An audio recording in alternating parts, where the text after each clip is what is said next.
Tuesday started out like any other for Marcus Reeves. Running late as usual, he hurried through the lobby of the small regional airport, clutching tightly his black backpack, which was already fraying at the corners. He was a 34-year-old IT analyst with a wary look in his eyes and a fidgety way of fidgeting with his hands. His destination was a mountain town where he would give an important presentation to a partner company's cybersecurity team. The kind of event that already made him nervous by nature. But the flight itself, even in a smaller, noisier plane like the Beechcraft King Air 350, seemed the least worrying part. Marcus didn't like flying, but he had been fascinated by airplanes since he was a child. He spent hours in flight simulators on his computer, studying controls, learning procedures, and memorizing dashboards. But it was all just a hobby. Nothing until then had prepared him for what was to come that afternoon. Shortly after takeoff, the weather began to close in aggressively. The clouds that had initially seemed dense and grey now filled the horizon with dark and threatening tones. Turbulence increased, shaking the cabin with uncomfortable frequency while the passengers exchanged apprehensive glances. Marcus looked out the window, trying to disguise his growing anxiety. It was in this scenario that, about 40 minutes after takeoff, something completely unexpected happened. A strange noise coming from the cabin caught the attention of the flight attendant, followed by a sudden silence on the speakers.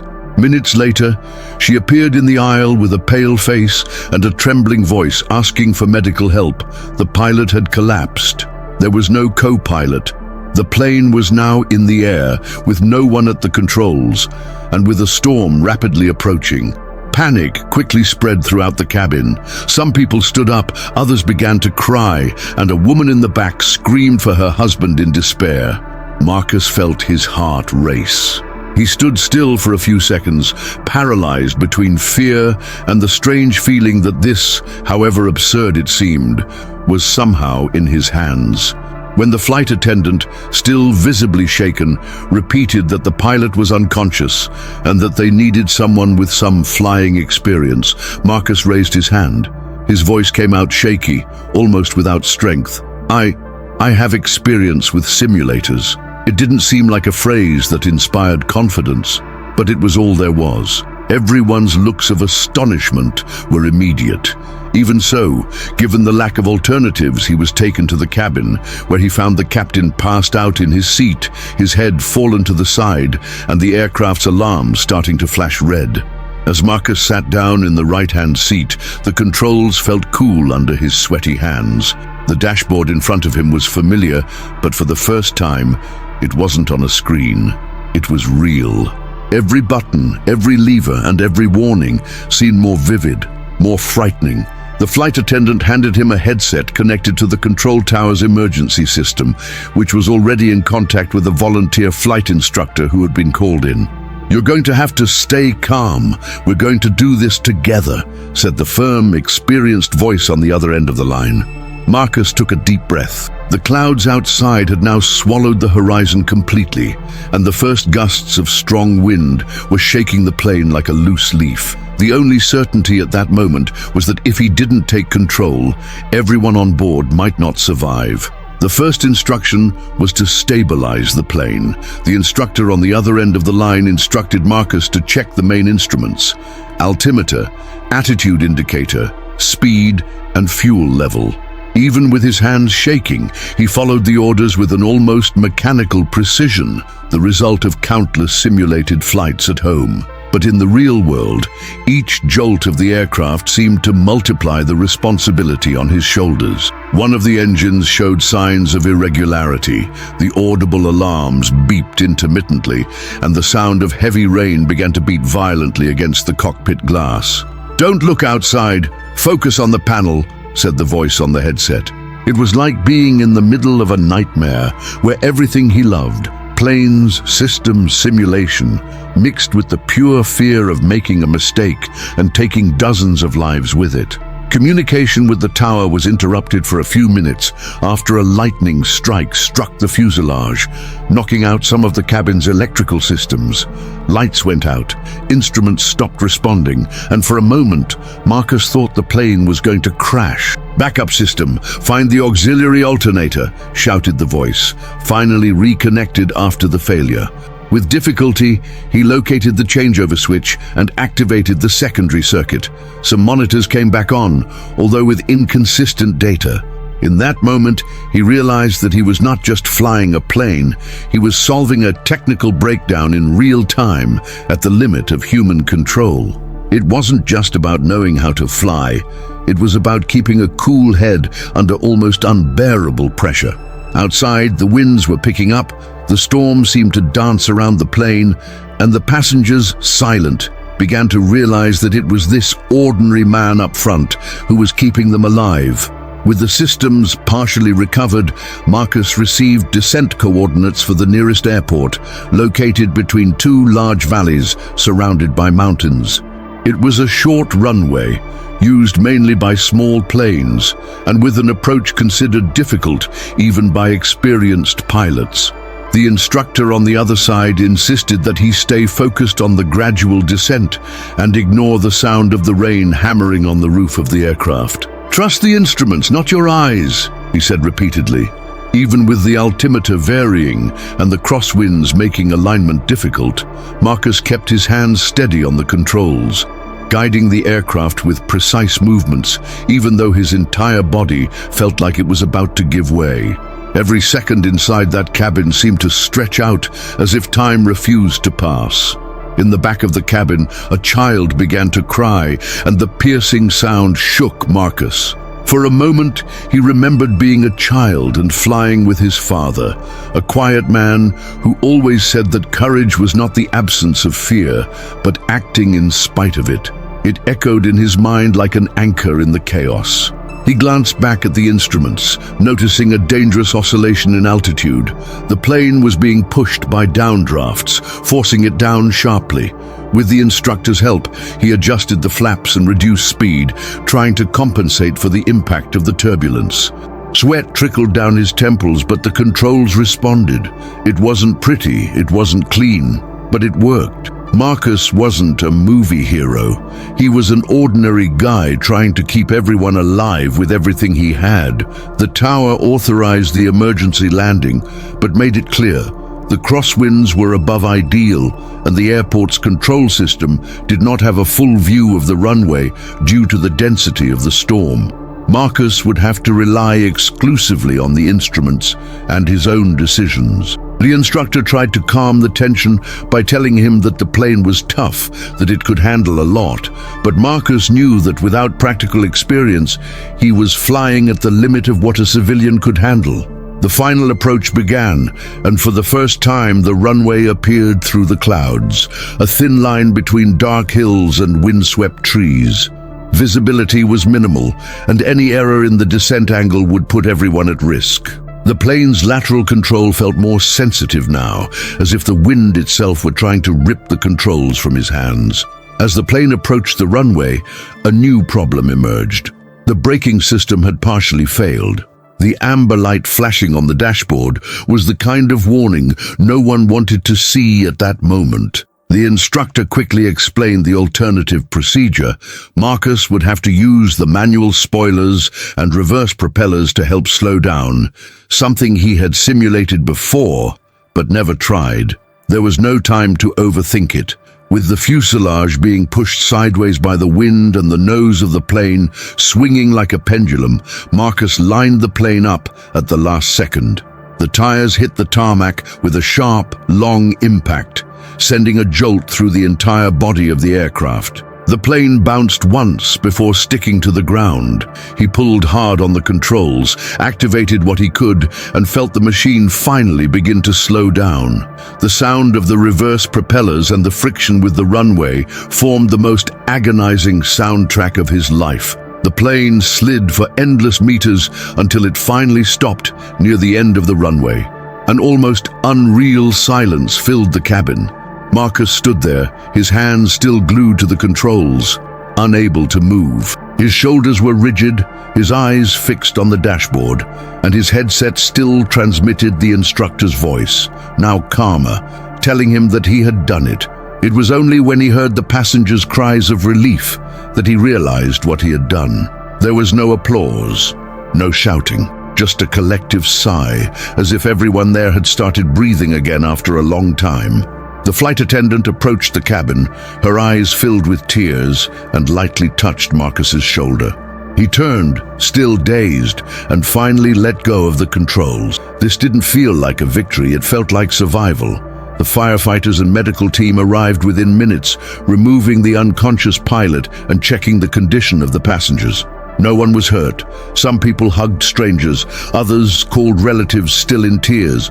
Marcus got off last, staggering. His feet touched the ground as if he was stepping on another planet. He said nothing. He just looked around, seeing the small plane parked there, huge in comparison to everything that had happened. One of the rescuers asked his name and job, and he answered in a still, hoarse voice, "Passenger." The man raised his eyebrows, confused, and then understood. That guy with glasses, simple clothes, and a reserved manner was the one who had saved everyone there. And word began to spread. First among the firefighters, then among the passengers, and soon there was a circle around Marcus, trying to understand how that had been possible. Marcus spent the next few hours answering questions from the authorities, explaining how he knew how to fly, even without a license, and repeating with almost uncomfortable modesty that everything he knew came from years of practicing in flight simulators. To some, it seemed absurd. To others, almost miraculous. One of the inspectors from the aviation agency was especially intrigued by the level of technical knowledge Marcus demonstrated during the emergency procedure. "Do you have any idea what you did here?" he asked bluntly. Marcus just shook his head, still processing what he had experienced. He had not prepared himself for this. He never imagined that one day, that solitary hobby, which often served only to calm the mind on difficult days, would become the difference between life and death for dozens of people. In the days that followed, the story spread quickly through the press. "Passenger saves flight after pilot faints," headlines read. He received messages from people all over the country praising his courage and self-control. Even the manufacturer of the simulator he used contacted him, offering a free professional training course. But what caught his attention most was the official invitation from a renowned flight school, offering him the chance to turn his knowledge into real training. It was hard to believe, especially coming from someone who spent most of his time behind a computer, turned off, almost invisible. Now, people recognized him on the street. The company where he worked suggested that he take a few days off, and he accepted. Not because he was tired, but because he needed to understand everything that had changed inside him since that flight. It was during this time away that Marcus began to take a more calm look back at everything. He reviewed radar recordings, reread reports from the control tower, and, most importantly, spoke to some passengers who had found him on social media. One of them, a 62-year-old man who was on the flight to visit his newborn grandson, said he would never complain about flying again, not after surviving that. Another said he had prayed for the first time in years. Marcus listened to each of these stories with a kind of reverent silence. He didn't see himself as a hero. He still felt like that anxious, insecure, self-doubting guy. But for the first time, he felt like he might have something to offer beyond what his profession said. What he experienced there on the plane was more than a moment of crisis. It was a test of everything he never knew he had. He accepted the flight school's invitation. He began with theoretical classes, reviewing the basics he had already mastered, but now with official support. Soon, he was inside a real plane, with an instructor by his side, repeating maneuvers that months before he had done alone in a cockpit that had completely broken down. The difference was that now he was confident, prepared, and certain that this was part of his real life. During one of these classes, the instructor told him that few pilots, even with years of experience, would have remained as calm as he had. Marcus smiled, a little awkwardly, and looked at the instruments again. He still felt butterflies in his stomach as he took off, sweat on his hands as he approached the runway. But now, that fear didn't hold him back. He knew what real fear was, and he also knew that he could overcome it. Over time, Marcus began to give lectures at aviation and technology events, invited to tell his story not as a story of courage, but as a real case of unconventional preparation. He always made it clear that what saved him was not luck or a miracle. It was the silent accumulation of knowledge, repeated day after day in front of a simulator, without applause, without witnesses. He spoke about how small decisions in everyday life, even those that seem insignificant, shape who we are when the unexpected happens. He gained respect among aviation professionals and was enthusiastically accepted into the community that he had previously seen from afar, as a spectator. He still worked in IT, but now he balanced his career with training and occasionally flew as a co-pilot on instructional flights. He did not seek fame, nor did he want to be seen as an exception. His main goal was to show that silent preparation has value, and that sometimes it is precisely those who no one expects that make the difference. Despite everything, Marcus never forgot that day. Sometimes he would wake up at night with the sound of the cabin alarms echoing in his head, or with the sensation of the plane being shaken by the wind. But instead of running away from those memories, he learned to live with them. They were part of who he had become. And even when he was on solid ground, there were times when he felt deep down that he was still in the air, trying to keep everything under control, trying to make it work. That flight changed more than his routine or his profession. It changed the way he saw himself, because that day, in the midst of chaos, with everything out of place, Marcus discovered that he was capable of standing firm, and that, more than any diploma or medal, was what changed his life forever. A few weeks later, Marcus returned to the airport where it all happened. He wanted to see the hangar, the runway, and the employees who had helped him that day. He walked in silence, as if revisiting a sacred place, not out of idolatry, but out of gratitude. He recognized the security guard at the gate, who greeted him with a broad smile. The control tower waved when he looked up. And there, at the edge of the runway, standing for a few minutes looking at the sky, he understood that he was no longer the same person. Not because he could now fly a plane, but because he had proven to himself that even in the face of fear, even without guarantees, he could act. He could choose not to be a spectator of his own life. That memory was not a trophy. It was a reminder, a turning point. Back in the car, before starting the engine, Marcus looked at the runway once more and smiled, alone. He thought about how it all began. A delay, a simple trip, an ordinary man with a random hobby. And how, in the midst of the unexpected, all of that became the center of his transformation. He knew that other storms would come, that not all of them would give him time to think, not all of them would be fair. But now he knew something he had never known so clearly. He was capable. And that alone changed everything.